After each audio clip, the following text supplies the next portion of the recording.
The Tangent 8 podcast is aimed at a mature audience. It contains themes that are not appropriate for all listeners. It's important to note that we are not experts. We routinely have no idea what we're talking about and are just three idiots sitting around a table. Listener discretion is advised. Welcome to the Tangent 8 podcast. I'm Seth, and unfortunately, again, it's just Swoosh with me this week. Poor bastards, you have to deal with just us. John Doe has gotten to his new home. He's still in the process of setting up, though, and he's not quite ready to jump back in and record. So hopefully he will be back next week. Yes, theoretically you will be able to hear his honeyed, dulcet tones later.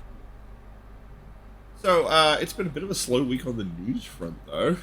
Yeah, I've been trying to find anything that we can normally talk about, but there's really not a lot going on. Apart from Seth dying occasionally of, yeah.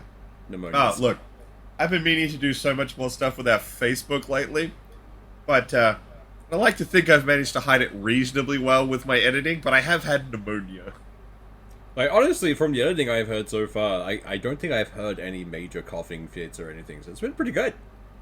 Yeah, I've been pretty good at editing around that stuff, and, but, I mean, I meant this year to spend a lot more time, on the Facebook, talking to the community, but it's I've just been I'm at home, I'm dying. Yeah, no, that's fair. So the big one we found this week was that one of the CEOs, the presidents at Sony, he has stated that they want to be more aggressive on improving their margin performance, and they want to do this by going multi-platform. Yeah. But multi-platform basically just means PlayStation and PC. They want to shorten the time that something goes out on PlayStation and then comes to PC. Surprise, surprise, opening yourself up to an entirely different market brings in more money. Well, I mean, look at Helldivers. We're going to talk about it in a minute, but, just referencing it now. Yeah. That has been, I think it knocked Palworld off sales. And that's a Sony product. They helped back some of that. It's only on Sony's console. You got it on PC, and it exploded out the gate. Oh yeah, it's done so well. So, yeah, I'm absolutely on board with this. We've been whinging for ages to, Sony, we're not your competition. Yeah. Coming to PC is literally just opening yourself up to a bigger market. We want to give you money. Let us give you money. And now they're finally letting us give them money. Yeah, we're still getting the next Horizon next month, which I'm really looking forward to playing. I've heard many good things about it. I enjoyed it. And I hope that means we're not going to have to wait so long to get Spider-Man. Yeah, because I'm pretty sure I'm just going to pick that one up on PC. But it's one of those things, I want their back catalogue, but I'm very happy we're getting the new stuff at least. So, look, man, I'll take what I can get. Pretty much. More cool games. Sony's always been known for its quality on single player. Yeah. That was their stalwart. Xbox was your multiplayer console. PlayStation was single player. So if more of those single player titles are going to come on my PC, I'm nothing but happy. So happy. And that concludes the news for the week. Yeah, that's pretty much all we could find. It's been real quiet. I mean, most of the stuff has just been people playing Palworld, and what we're about to talk about, Helldivers. Everything's been about Helldivers. Honestly, I'm just really happy we didn't start a one-off with new batch of layoffs or something. I know, right? We've had a couple episodes where we haven't had to do that. It's felt really good. It's been amazing not having to start everything with doom and gloom. Instead, it's Sony doing good things for once, as opposed to Sony being shit. I know, right? Are we sure we didn't fall through universes again? I mean, maybe. Is it still Berenstein or is it Berenstein? We have to check. But anyway. Or is it Berenstam now? Berenstan. God, Berenstan. But, Helldivers has taken up a very large chunk of our week. Not it has. Lie. Basically, it came out when we did the recording last week, which was just the two of us again. And about an hour after that, we were in-game. Yeah. And having an amazing time. It's been really fun. It's a very...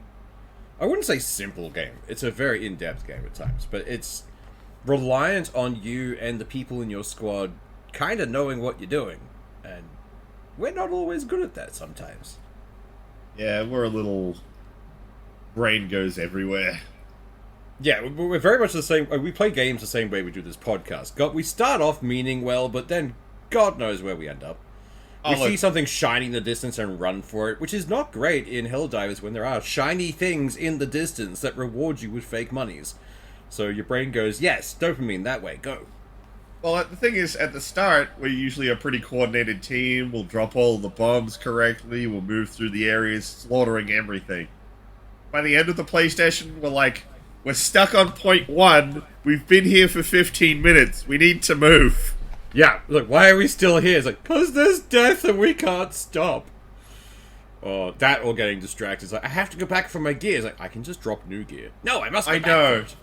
We really gotta, I think that's probably one of our biggest problems. We get a little too obsessed with just getting it back instead of just summoning it again. The only thing we lose is samples, and we can always get more of those later. We need to learn to run away. Yeah. Because we found, what was it, the jump between normal and challenging. Medium and challenging. Medium and challenging, yeah. And the jump being in medium, you can still just fight everything. You can take out whatever you want to, you can breeze through it all, you can go back and get your stuff, and you can hold your own. Just stand and make your stand. When it gets to challenging, you can't do that. You can't stop and make a stand, because then more shit turns up, and you have to run. Or you have to very aggressively shut it down. Yeah. Like, very, very aggressively. Which normally ends up with your teammates being killed by your own bombs, but, you know. We have died more often or not to our own stratagem bombs than to anything else in that game. Look, the don't have a problem with the 120 mil. I think that one's tight enough. But things like the 130, it's just like, this is too broad. Like, we're just going to shoot ourselves. Yeah. Basically, it's a barrage of just bullets from orbit. The 120 is at least, like, nice and condensed to a small area. The bigger one, like the 250, whatever it is, but... the 380. 380? That thing, the spread on that... We were standing a good, 80 meters away and just watched one of our teammates get destroyed by an errant shell. Because it also depends on where you are in the map, which I love, because your ships hover in the center of the map, and they send their stratagems out from there. So, if you have something like the airburst, which is basically just an orbital shotgun, I love that thing. Oh, yeah. But if you're on the very edge of the map, that comes in at, a 45-degree angle and just makes the area of effect so much bigger. Yeah. And if you're not paying attention, you can splatter yourself across the field, and I've done that so many times. That's why I mostly switched to using the Eagle, the little fighter jet things, so you can summon in air support. That thing is great. I love those ones. Because the lion's always across your vision. Yeah. When you throw it. The only problem with those, they're theoretically limited charges. Basically, it's like you get 3. But... Yeah, you get 3, then it does a resupply, and it can take 6 or 7 minutes, which when you're on a 40-minute map isn't too bad. Yeah. But anything else, once they're done, they're done. Yeah, pretty much. It's an amazing game though. The community's great. It's so funny. A friend of mine told me to check out the Helldivers subreddit. It's so good. It's just people having fun. No one's being a dick. Everyone's just having a good time. Democracy for everyone. But it feels like Starship Troopers with the numbers filed off. It is so much fun. Only if you fight the Terminids. Yeah, when you're fighting the robots, it honestly feels like off-brand Terminator.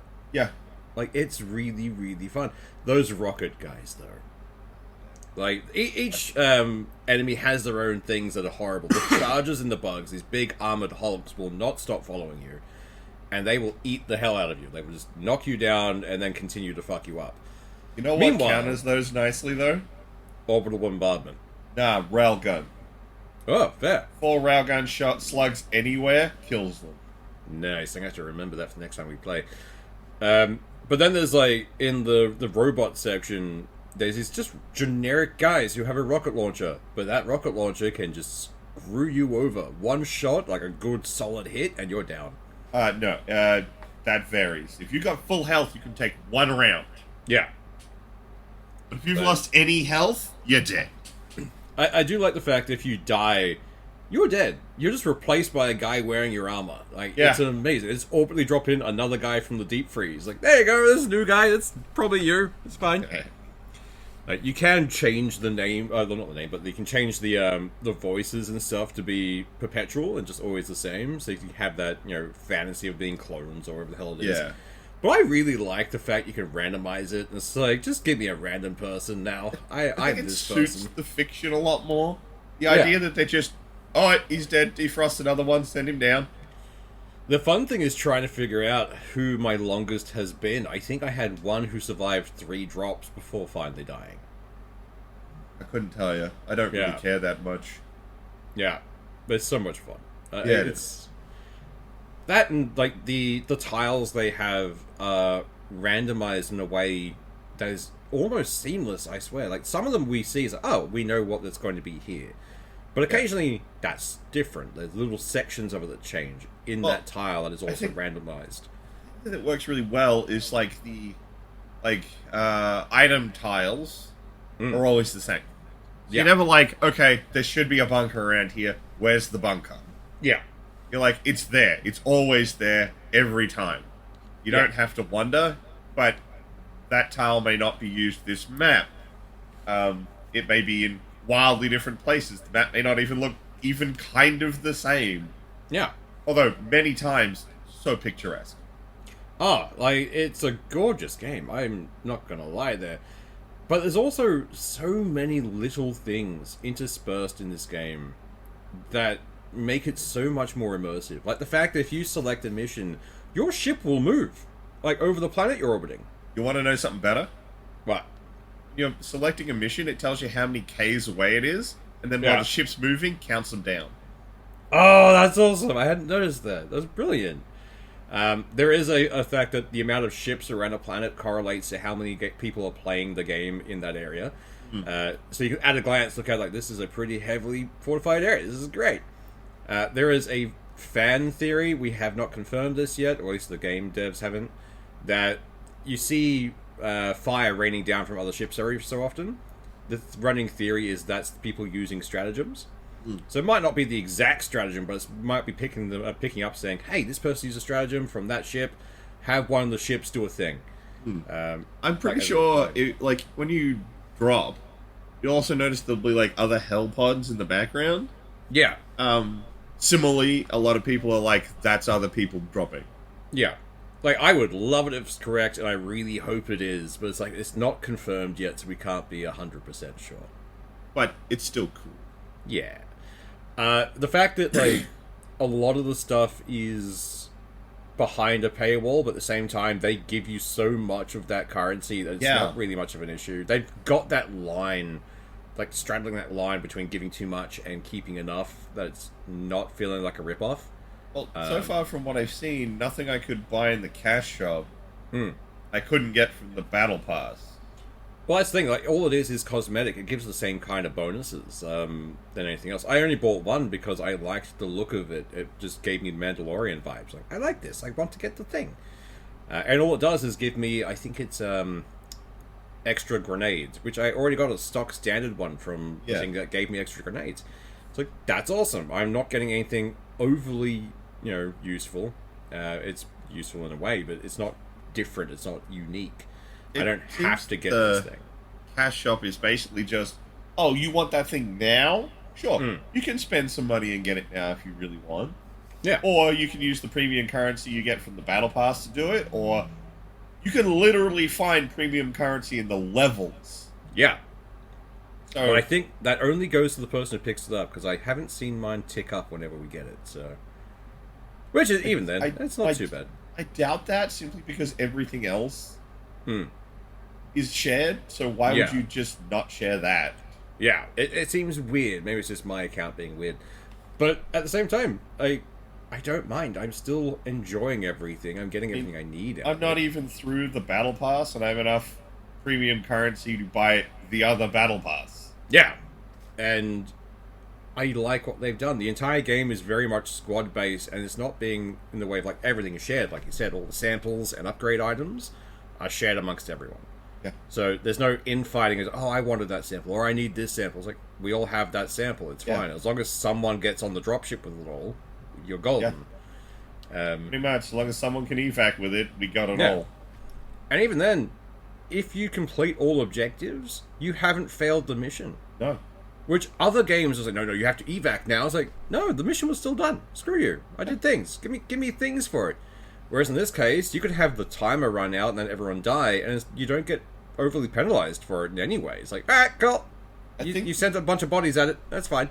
I think the only thing that kind of breaks the immersion is that once the mission's done, if your squad dies, it still drops in fresh Helldivers. Yeah. It's like, the mission's done. Why are you dropping more guys back into the AO? Just to extract. It's like, it's a bit of a strange one, but once you set up the extraction route thing, that's when everyone dies, they'll do it, which is a bit of a strange. It'll drop you back in.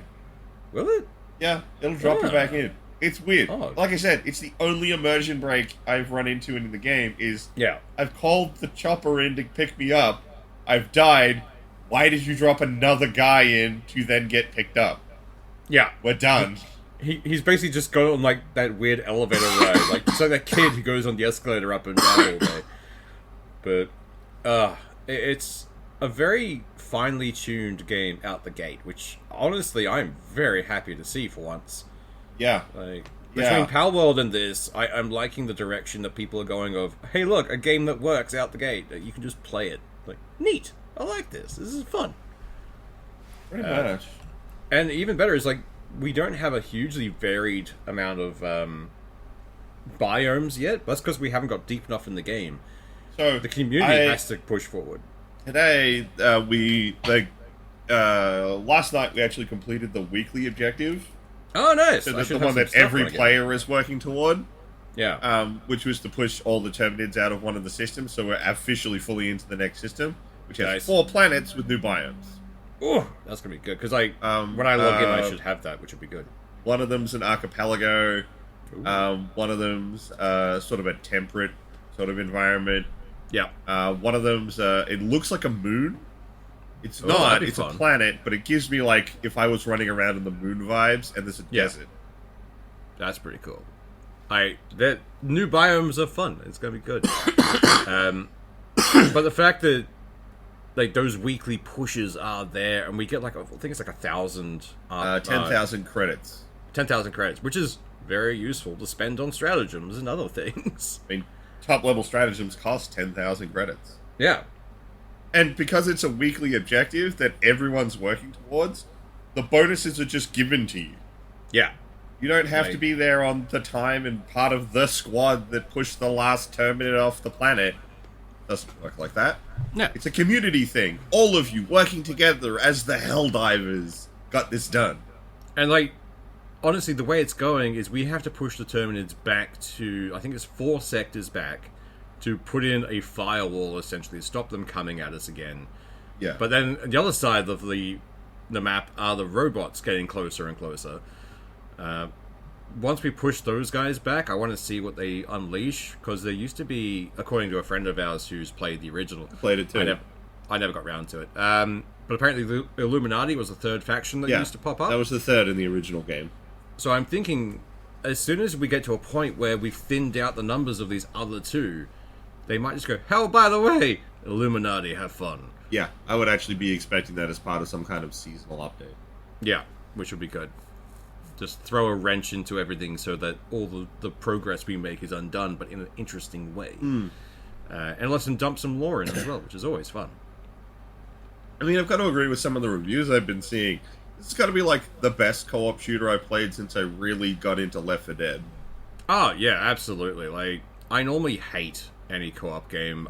You have to have specific people to play with, but even pugging with this game seems okay. Yeah. I've only done a couple, but that's not bad.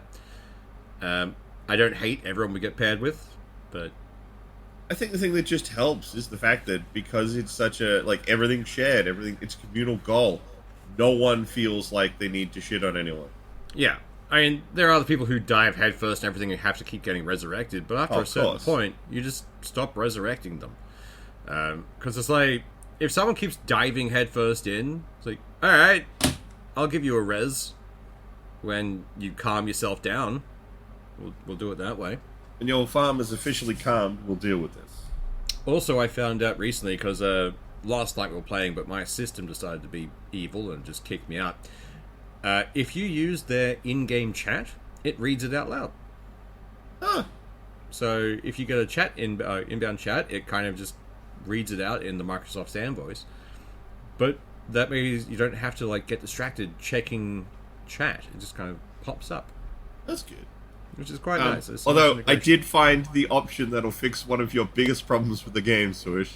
Which one? There's an option to turn off auto switch to picked up gun.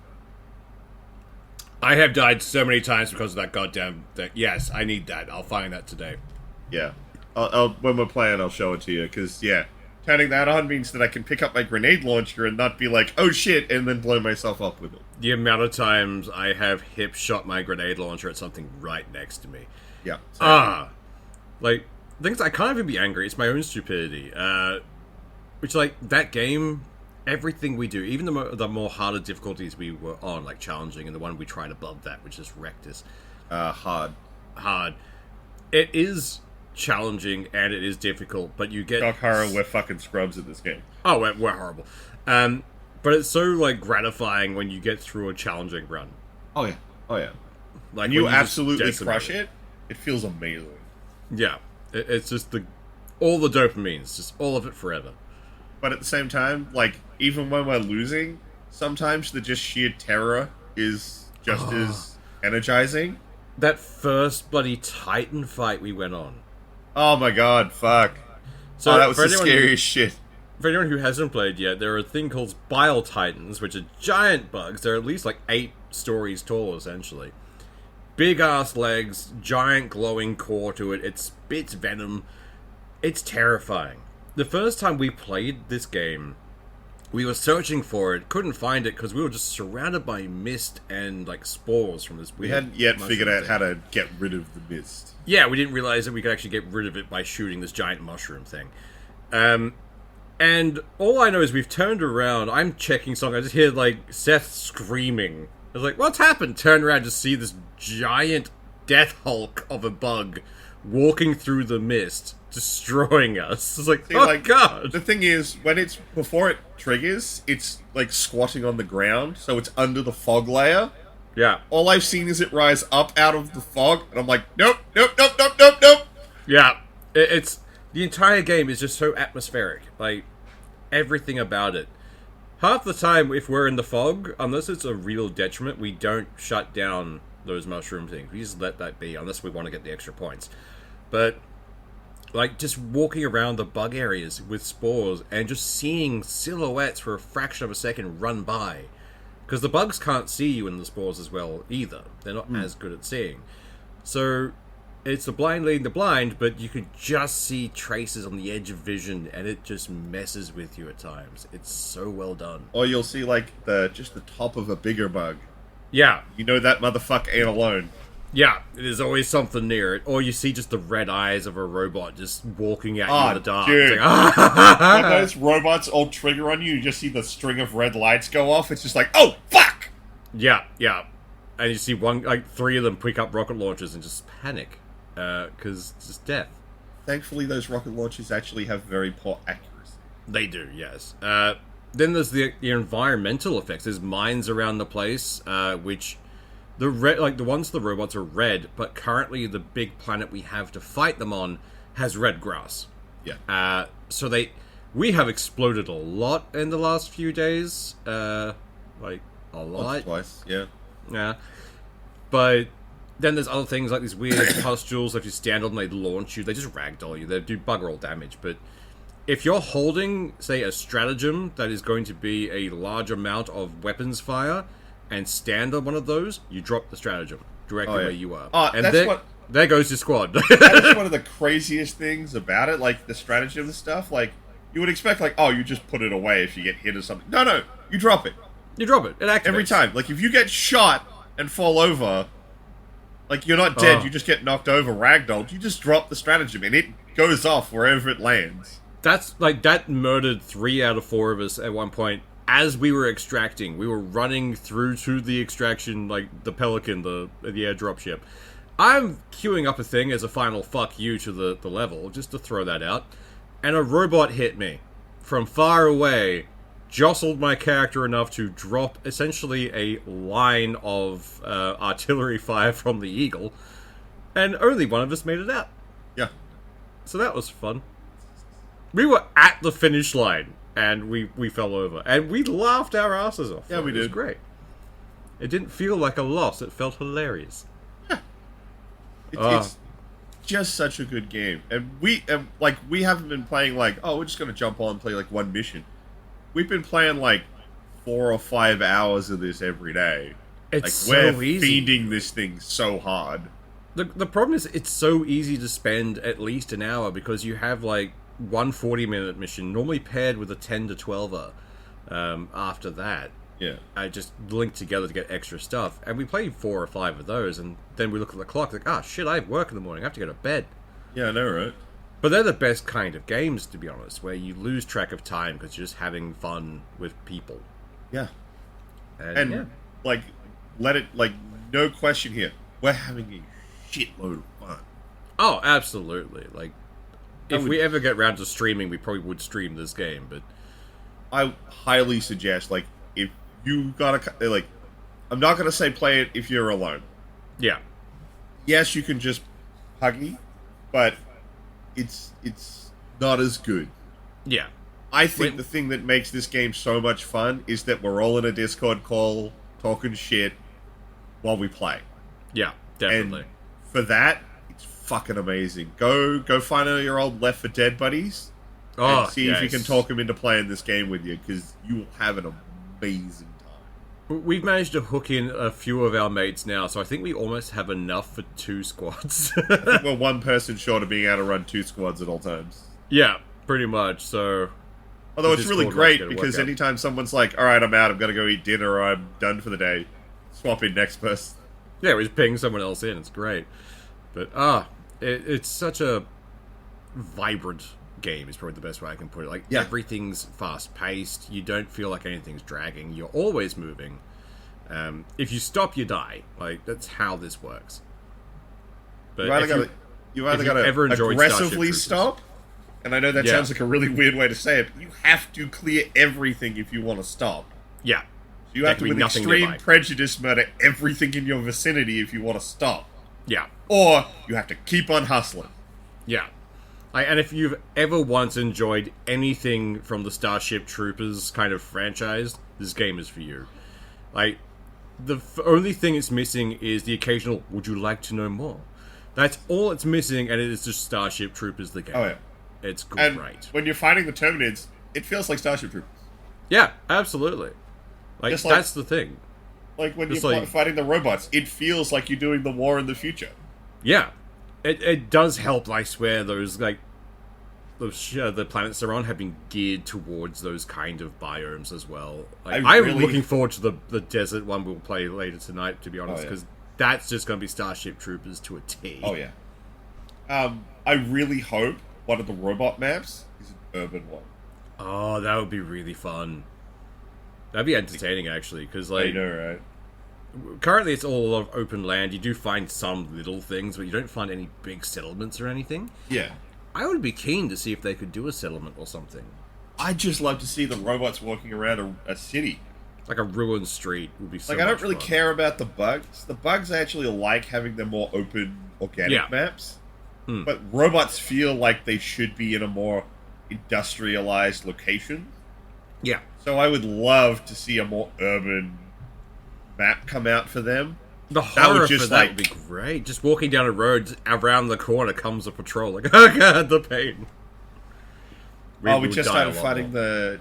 we just started encountering the dreadnought thing, Oh, the that thing is evil. beast something. I can't remember what it's Yeah. actually called in game, but it looks like a dreadnought from 40k. It really does. Like, I saw that, like, that's from 40k. Come on. And they are terrifying. Yeah, they are. Yeah, they're fucking. They're all armor on the front. So if you don't have good armor pen, you're not getting through that. Can get to the weak spot on the back. They're really easy to kill, but in the panic of the moment, it can be Yeah. really hard to do. Hell, we found just a random tank at one point and damn near shit ourselves because we just Oh, couldn't get around the damn thing. Again, very easy to kill once you do, but you gotta do it. And occasionally when that happens, like, alright, I now have to actually start strategizing with my friends. It's less bullshit and more, oh god, do the thing. You go over there, I'll do this. Although, like, I know we made fun of it. Like, we have so many times brought up the fucking Division shit with the players. We started doing that shit. We have, absolutely. Because we'll run up to a base and be like, airburst out. It'll go off and it'll be like, push, push, push.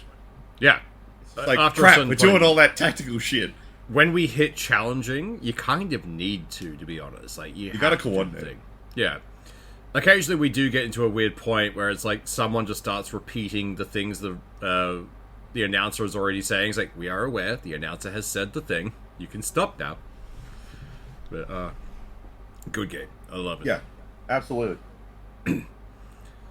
But, considering we are at the 30-minute mark, we should probably stop laying praises on this game and let you play it yourselves, because fucking do it, why not? It's cheap as hell. Yeah, I think it was like $60 on Steam or something like that.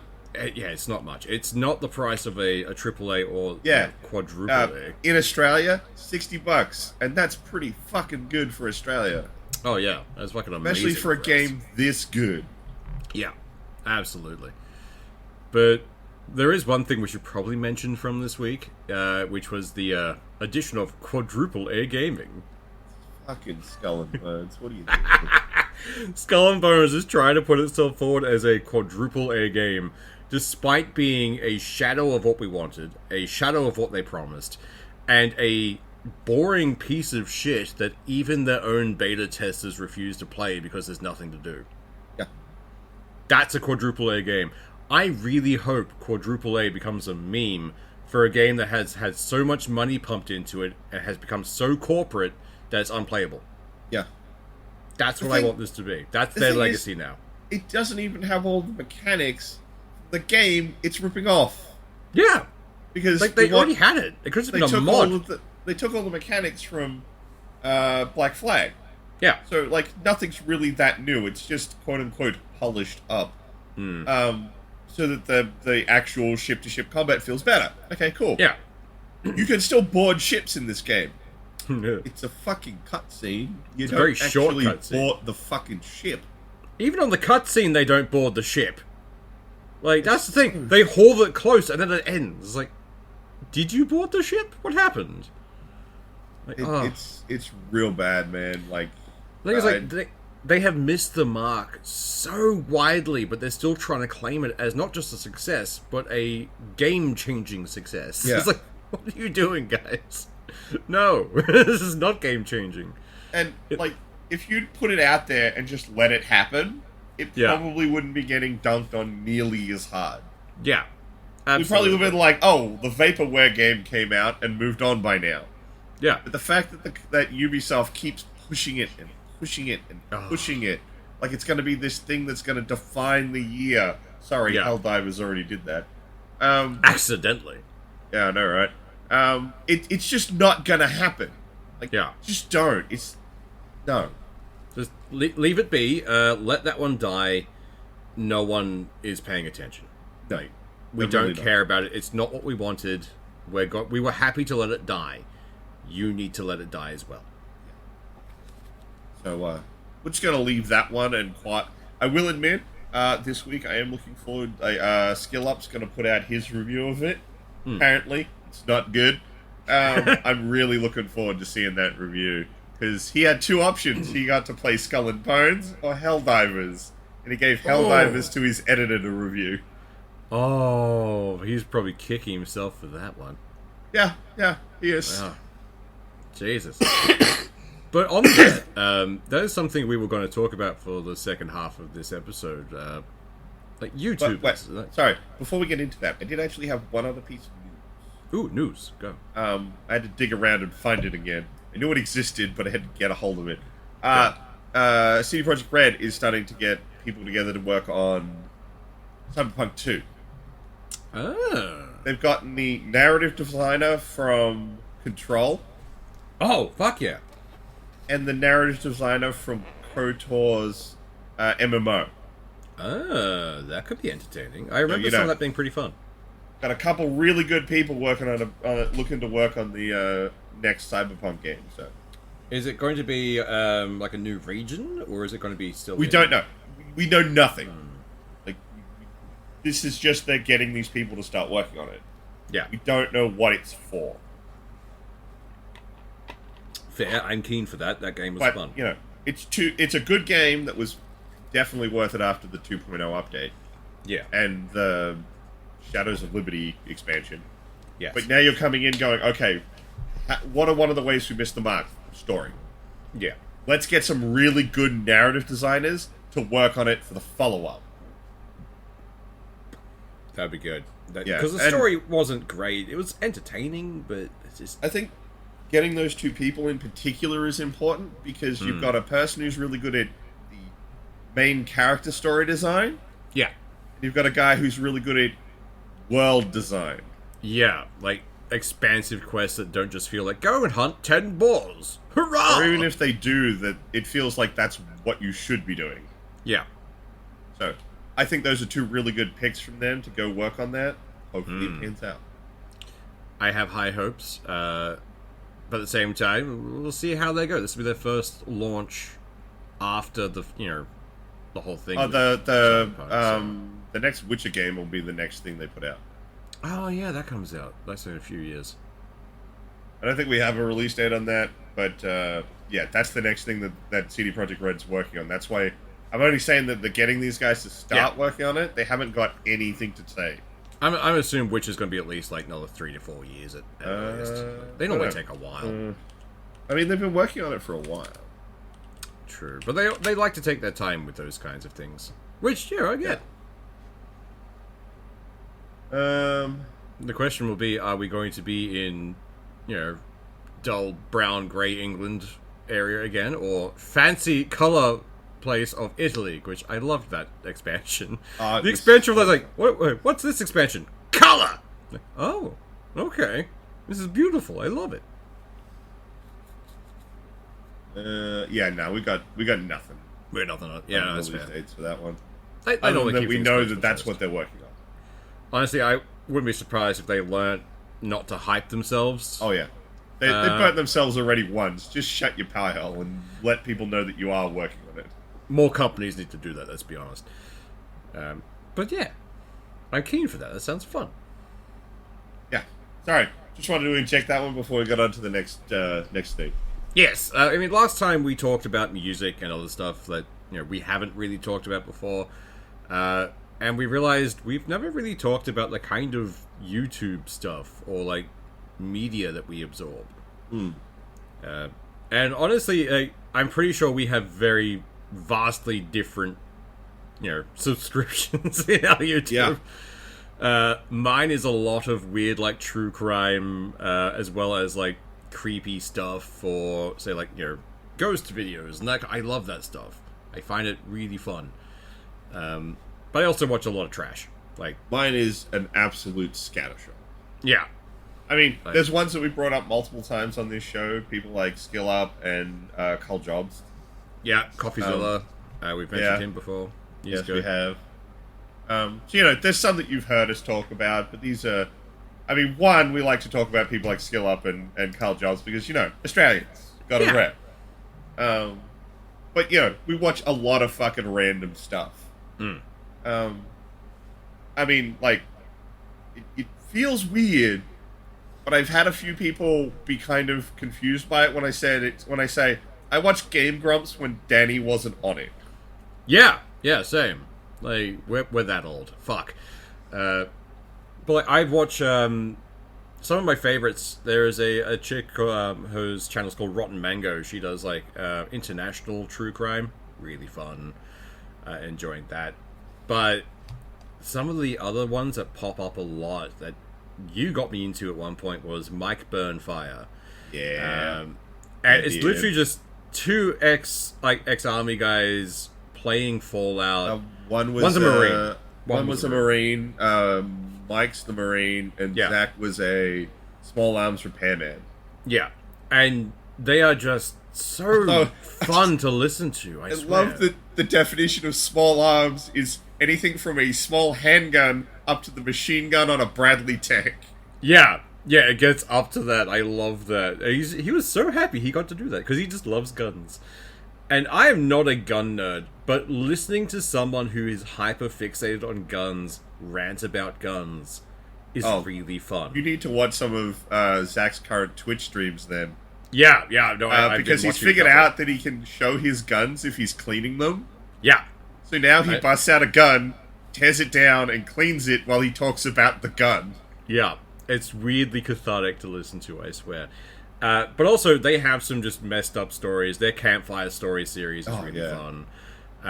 But they're Do also yourself just... a favor and watch that. It's so that good. alone is the best in for their channel that I have seen.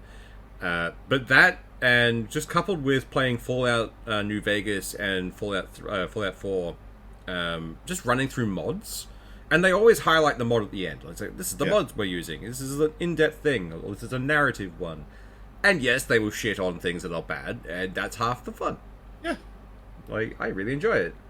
Their current series is one of the new bounty mods, which itself is a piss take on other bounty mods, and I'm really enjoying it. That and Skyrim. I think they're still playing Skyrim.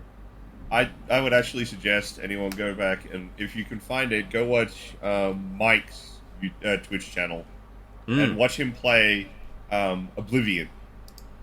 I think he's got the entire amount of it on the Mike Burnfire channel now. Oh, awesome. There's a playlist for it. It was so good because what he did is he was able to summon a dog. Yeah. And what he did is he decided that the dog was the personification of his Twitch chat. Yeah. Or chat dog.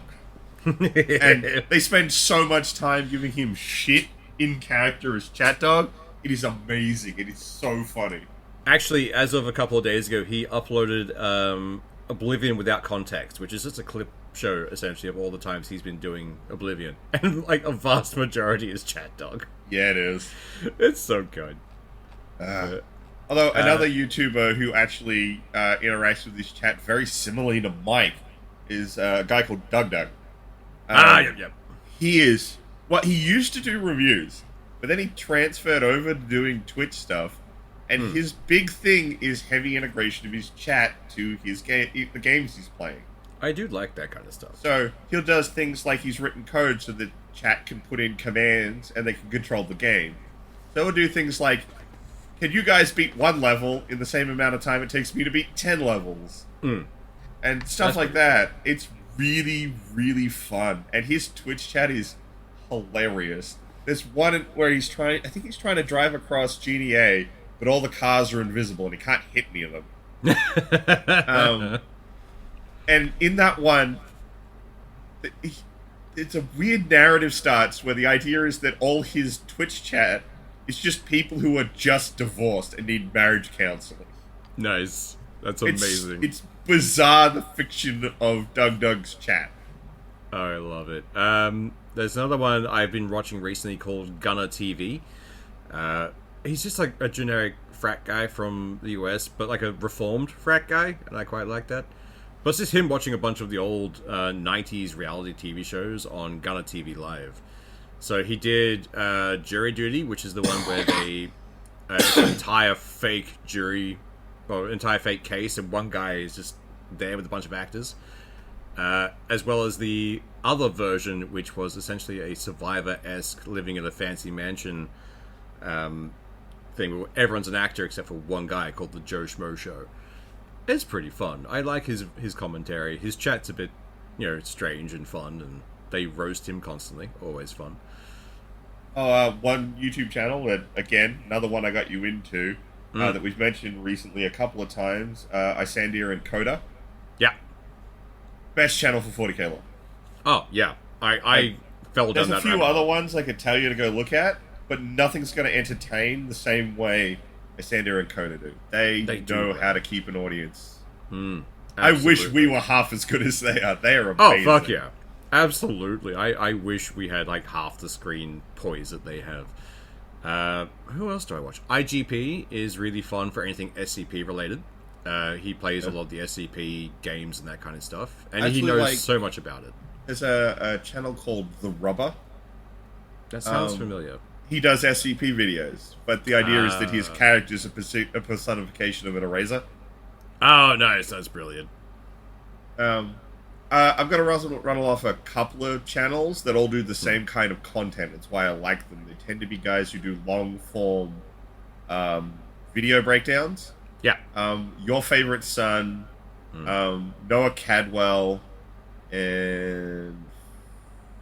Legends gone disappeared on me now. To a lesser degree, he actually does game sort of reviews. Mandalore Gaming. They all do like these long form videos on various topics, game series.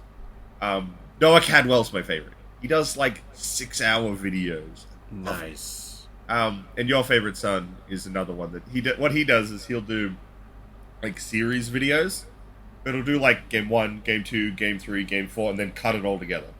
Ah, that's pretty cool. So once he finishes a series, he'll make a series video, so you can just watch the whole thing in one go. Yeah. Nice. He's really good. I really like Your Favorite Son. But I would, like I said, if I could get more eyeballs to look at Noah Cadwell, I would. He is hands down amazing and my favorite video game essayist. Back to spruiking a couple of other Aussies, there's Rimmy Down Under. Fuck yeah, Rimmy. I love Discount, this Rimmy. what is it? Chinese knockoff Womble? Yeah, I love the fact that he is just Discount Womble, but he's really good. He posts more regularly, that's why we love him more. Does. Yeah, he does. Rimmy Down Under is great fun. He's a strange Aussie man, and we love him for it. Yes, we do. Another Aussie who I'm pretty sure you wouldn't know about, because you don't really watch the same kind of weird shit I do, Slapped Ham. So I watch a lot of the compilations of like weird, spooky videos and that kind of shit that pop up. You know, aliens are coming. I love that stuff. But he's an Australian guy who does all that stuff, posts really regularly, and gets a lot of stuff before most other people. And I really enjoy his stuff. He's very, very nice to listen to. But and while we're spooking Australian guys, How Ridiculous? Yes, How Ridiculous is good fun. A lot of people will probably have thought they were the there's another YouTube channel who's all about like perfect shots. A lot of people think they're them because they've done videos where they've like gone out to the desert and thrown a basketball from a chopper and made a hoop. Yeah, they've been around for ages, and they often operate out of a science facility in Perth because they have a big tower you can drop things off. Yeah, that's awesome. So, you know, they drop a lot of stuff. They are very fun, and they do a lot of over-the-top, really, really dumb shit. Like, they wanted to, essentially do, like, a big baseball bat. So they scaled it up really huge, put it on a giant rotor, and they do just like, cool, there you go. It's an oversized baseball bat we can throw, like, a whole watermelon at. Yeah. And then there's, like, Friendly Geordies.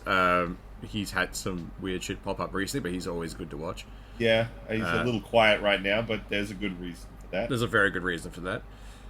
The only reaction stuff I watch is Gunner, and I actually watch a decent amount of Charlotte Debray. I actually kind of find her very funny. I don't really watch reaction content. It's a thing. They're the only ones I really watch, and it's just because I really like drama in certain things, so... Like, watching Karens get their comeuppance and that kind of stuff is always entertaining. Oh, look, I've been known to just randomly look up that sort of stuff. I have a couple of things that are just... Like, Unlucky is one that I have on there, and that's just Karen videos. So every you get that itch, like, I'm going to go catch up on Unlucky and see what goes on. You know what channel I really wish wasn't dead? Which one? Glove and Boots. Yes, I miss Glove and Boots. They were great. Absolutely amazing. Unfortunately, they fell afoul of... they didn't understand... Like, it's actually something I learnt from Glove and Boots, because they explained what happened. They inadvertently hemorrhaged their own community. Yeah. Because they found that people were reposting their videos to Facebook. So they made a Facebook group and started posting the videos there to try and combat it. Not realizing that all it did is split their community. Now it wasn't enough people on YouTube or Facebook to support them. Yeah, pretty much. Which is unfortunate. It's sad. Look, all the videos are still up, and if you want to laugh, 100% go check it out. Their stuff is It's- so freaking funny. It's like discount Muppets. I love it so much. Yeah. Like, Yeah. Glove and Boots are great. I'm probably going to binge watch some Glove and Boots after this, to be honest. I would say that's a good idea. Yeah. It gives you that nice, warm, fuzzy feeling that the old Muppet Show used to give, but in a new format. It's like, yes, I like this. Yeah. Absolutely love those guys. I wish I could somehow reach into the internet and resurrect their channel, Oh, fuck yeah, that'd be great. but it's not an option, unfortunately. Like, one day, maybe they'll come back as something different, but, you know, keep an eye on it. They'll release something, maybe. But they made all their own puppets and stuff. It was great. I got really into watching speedrunning stuff, and probably the best channel for that is one called Summoning Salt. Fair. I never quite got into speedrunning myself. I would suggest checking out Summoning Salt's videos if you kind of want to get into it a little bit. Because he does really high quality videos where he goes through like all the record history of like a game. Yeah. And like he'll break it down really, really well. Like he'll tell you what all the tricks they're doing, why something's really challenging. He has a really great video on like blindfolded Punch Out. Yeah.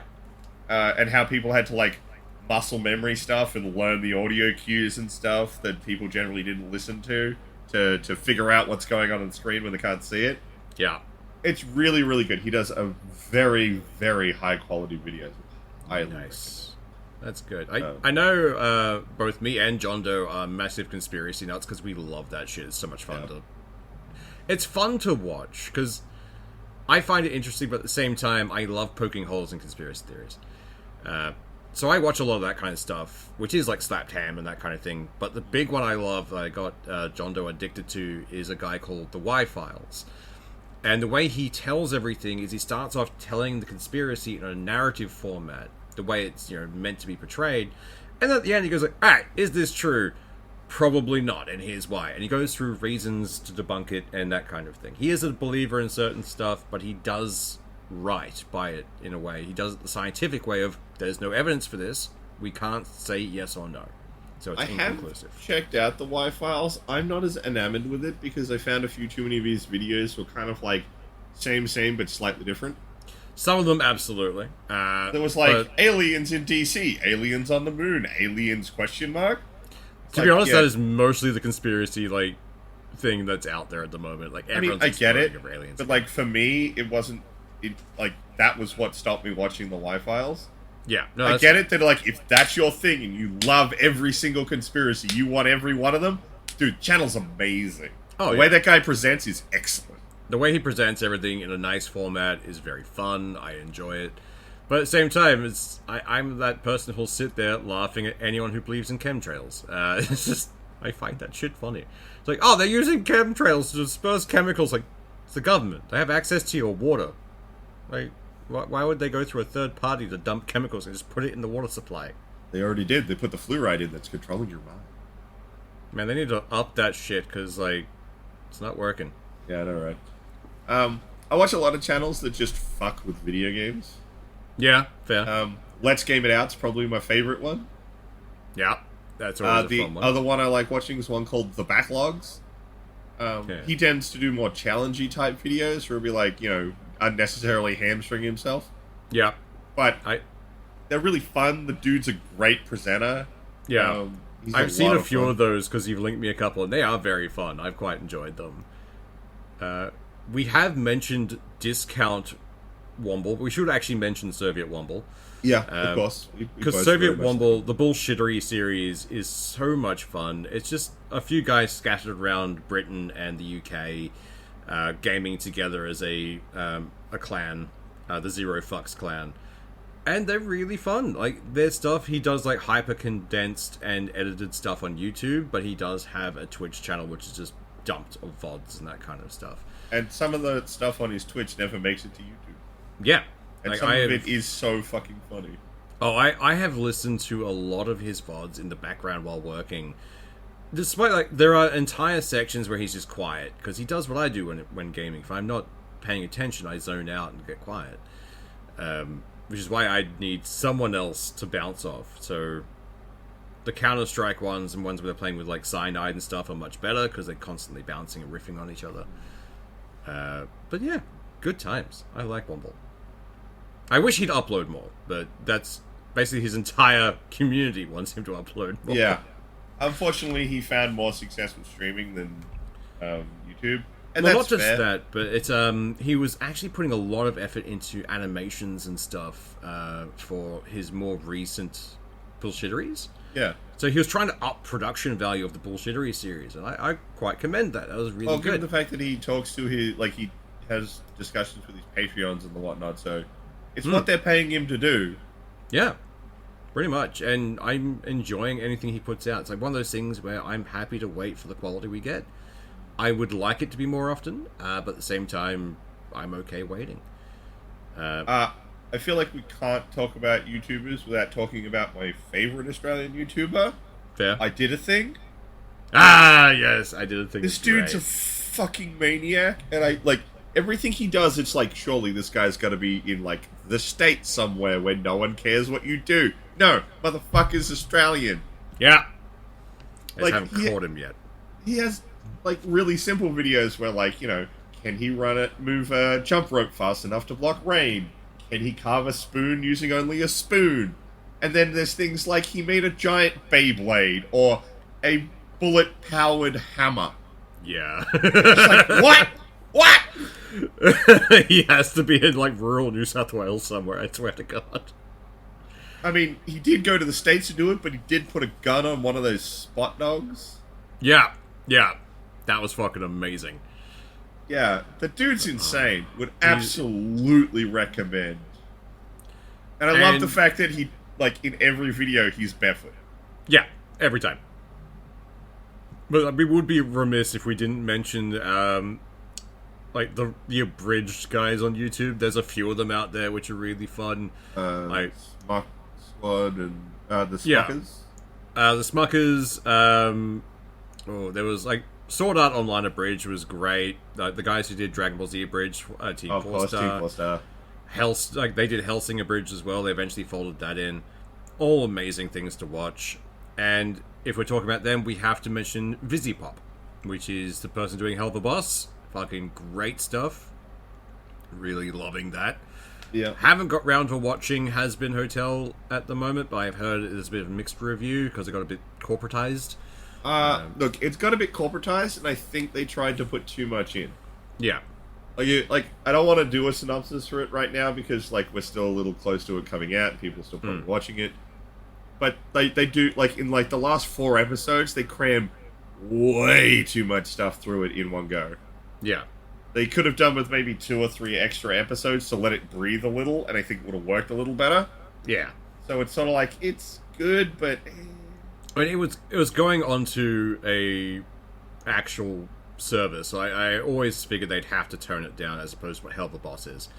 Oh, look, I would unabashedly tell people to go watch Hell of a Boss. Oh yeah, much more is concise and fun. So fucking good. But like some of the stuff that pops up under fair use is very well done. The abridged stuff is great. Hell of a Boss isn't really under fair use because it's all their own stuff, but it's so much fun, and whoever's like writing it is on point. They're kind of hitting all of our traumas from our generation. Oh yeah. It's like, why would you do this? You're a monster. I inflict that on anyone I have not inflicted on before, as best I can, because it's great. Yeah, pretty much. Yeah. What other nonsense do I watch? See, I think at this point I'm starting to get into like a bit of the weeds of like, you know, random channels that I have on here that might have been here for a while. They don't upload hugely often, or they're just like shit poster types of accounts. Like I watch the content done by the Russian Badger, which is mostly just him, just being a shit poster in various video games. Yeah, I mean, the dude does not take himself seriously in the slightest. This is but he also he's very upfront about like he spent way too much money to get his videos to the level that they're at. Yeah. He bought something like a $3,000 fucking motion capture suit so that he could do motion capture so that he didn't have to animate all his all the characters when he does various videos. Yeah. So, the dude's fucking loaded. He's, trust fund idiot, whatever, but the dude's funny. Oh, yeah. Like, I watch, what is it, Penguin Zero? Moist Critical. Most Critical. I love his stuff. He reminds me so much of a guy we went to uni with, long hair Jared. Yeah. He just fits that niche. And, it's actually really weird watching him, because I started watching him back when, like, his biggest achievement was owning the biggest dildo. Yeah. Yeah. It's and amazing. Now it's like, he's regularly known for, like, taking down shitty YouTubers. Yeah. And I really enjoy watching that stuff. It's fucking great. Yeah. But like that, I watch. There's a guy called Mr. Bolin. If you like listening to like spooky stories or like true crime stuff, in like someone who has a very nice voice, Mr. Bolin is great. They're really fun. He's like an ex-army guy, so he's got like a nice cadence to him. He can just keep talking at a decent monotone, but with enough emphasis to keep you engaged. Very good. I can highly recommend a channel called Doshington. That sounds fun. He basically plays. I don't know the tactful way to put it, but it feels like someone who like really just loves like massively complicated stuff and then slowly tearing it apart. Yeah. He's most known for playing a lot of Factorio, but like he's played a lot of other like high difficulty sort of games like La Milana. Which is just watching his video on that was like, how the fuck did anyone ever finish this goddamn game? Like the game almost lies to you. Almost. Yeah. It doesn't, but it gets really fucking close. We should probably mention Overly Sarcastic Productions. They do some amazing stuff. Primarily, they do a lot of history and mythology, but it's in like a nice animated way of doing things. Their Tales of the Monkey King series is so much fun. What's that channel actually called? Overly Sarcastic Productions. Oh yeah, that was it. And it's great. I love their stuff. It's very well animated, If you don't watch any of their other stuff, it's very interesting. Just watch the Monkey King. Oh, the Monkey King stuff is amazing. They're what is it? Journey to the West. Yeah. Is amazing. It's so well written. The Red has such a good voice to do the whole thing with. Yeah. It's amazing. And I'm just going to say, because I fell down the rabbit hole and got far too many of my friends addicted to this story, but Dingo Doodles, she's an animator who does animatic style, so very short, jagged animation, but very well done.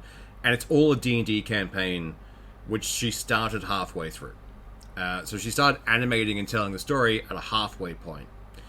And from there has just gone forward, and it starts off being, I summoned a Taras with karaoke, lol lol lol lol lol, and then gets into very deep character, stuff, and it's so fun. I fell way down that rabbit hole. I paid to their Kickstarter just to get the campaign setting. I love their stuff. It's good. I cannot not recommend people go watch stuff by Super Eye Patch Wolf. Yeah, absolutely. He is. Pardon, I'm dying. He does these massive long videos on various topics, but they're really well researched. He's so good. He's another one of those people who just has a wonderful way about presenting what he's going to talk about. So, like, he did one that was, like, about what the fandom did to Undertale. Now, I never got caught up in the Undertale fervor. Me neither, actually. I managed to avoid it. But watching a video presented by him, it's just like, wow, that's really well done and presented in a way that even I'm engaged, and I'm not a fan of this product. Yeah. Would absolutely recommend checking out Super Eye Patch Wolf. And I mean, like, I feel like at this point we're just getting into, like, the backlogs of stuff we love but don't always put out stuff. Yeah. I mean, like, the things that are sporadic. I mean, stuff like Folding Ideas, they put out long videos. Like, the one they're most known for is The Line Must Go Up, where he breaks down why NFTs are garbage. Barnaby Dixon's really good. Actually, I don't know, have you watched any of his stuff recently? I don't think I have in recent months, actually. So he's actually currently doing a project where he's taking his most popular character, Dab Chick, who the plastic and stuff that makes up his body is breaking down. So he wants to one, scale him up so he can get more detail, and two, make him out of 3D printed materials so that it's easier for him to replace parts if they ever break or get lost or whatever. Yeah. And currently he's doing a big video series about him trying to create this new 3D printed Dab Chick. Nice. I'm keen for that. But he does all like little hand puppets. They're amazingly animated. He's so good. He basically came up with how to make them move and grab. Like, they can pick things up. It's really, really clever what he did with puppets. Yeah. I've actually seen a lot of his like TikTok-y stuff because he popped up there doing like music stuff and a few other things. It was so good. There's another guy, Alex Steele. He does blacksmithing. He's really fun. He's kind of entertains me a little less now than he used to because I watched him really early on when like he made a lot of mistakes. Yeah. And I loved watching him learn. Now he's really good at it, so it's like, is the project he's currently working on interesting? No, alright, I'll see you next project. Yeah. But I do always come back and check what projects he's working on, so, you know, I am still pretty into what he does. Yeah, that's fair.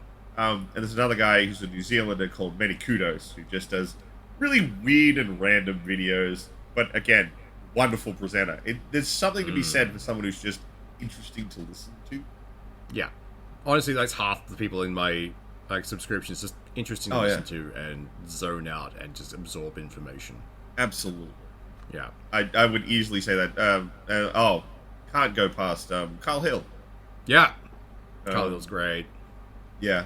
Wonderful science breakdowns. I love his big series about, like, you know, nuclear accidents and things. They're very interesting to listen to.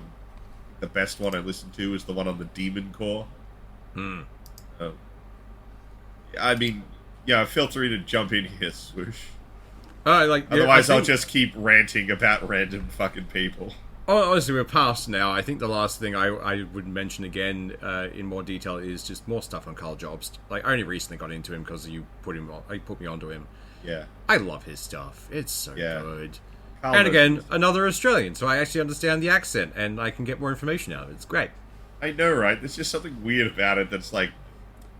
And Carl Jobst is another dude who... I know we keep bringing him up in relation to Billy Mitchell and the stuff with The Completionist, but the dude's actual video output is actually about speedrunning.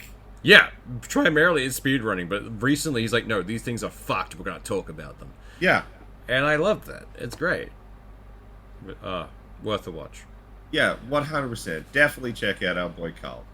Yeah. But, like, all the stuff I've mentioned, like, my taste is probably not going to be, like, the same taste as everyone else. If you enjoy it, I'm happy I've thrown people at you. It's good. Yeah. If you find shit you think we might like, put it somewhere. We'll probably find it. Yeah.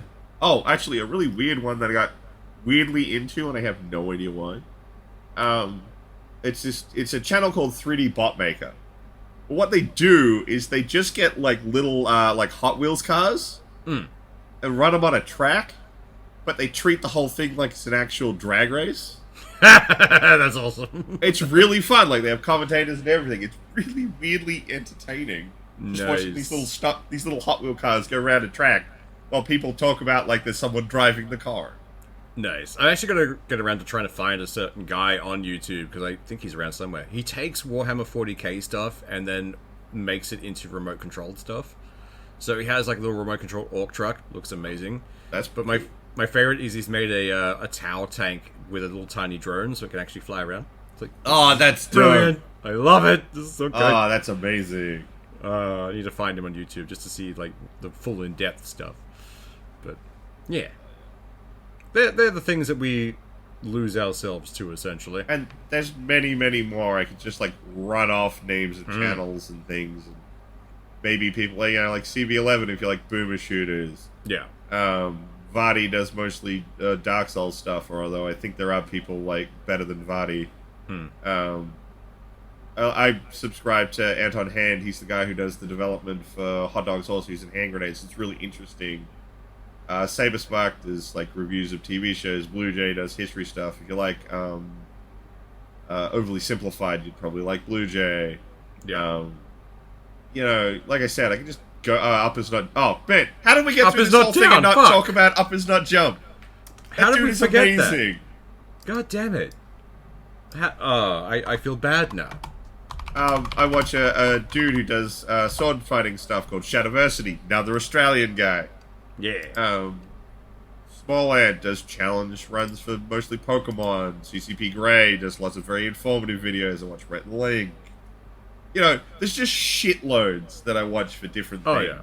So much media that we consume. Or ones that I've favorited so they show up more when I do, like, when I'm watching, like, shorts. Like, I've subbed to this guy called Fredo on TV because his shorts are amazing. I love his stuff. Post long-form content, I just subbed him so it would be more likely to show up on my list. I found him on Instagram and I follow him on there, but he's also on YouTube, so he's popped up there on like my feed. Like, yes, it's great. And then you've got more adult like animation stuff like Flash Kits and Meat Canyon. Flash Kids, I still love some of the stuff. He's He's got his own series now that's coming out, which is Space King. Yeah, they're finally watch. doing their own version of 40K. Yeah, definitely not 40K. It's Space King. Yeah. It's okay. But it looks so very Rick and Morty at times, but at the same time, it's got that Detective lovely Flash Pikachu Kid. ones are my favorite. Oh, they're so good. Oh, they're so fucking good. Flash Kids has been around for so long as well. Oh, yeah, they have. I love it. And, you know, there's people like Tobska, who still puts out really good videos. Yeah, his skits are still pretty good. I really enjoy his stuff. I was watching Dark Squidge, which is his back end side of things. Yeah. More of a daily vlog kind of thing. I always enjoyed that stuff. He's a funny guy. I like his things.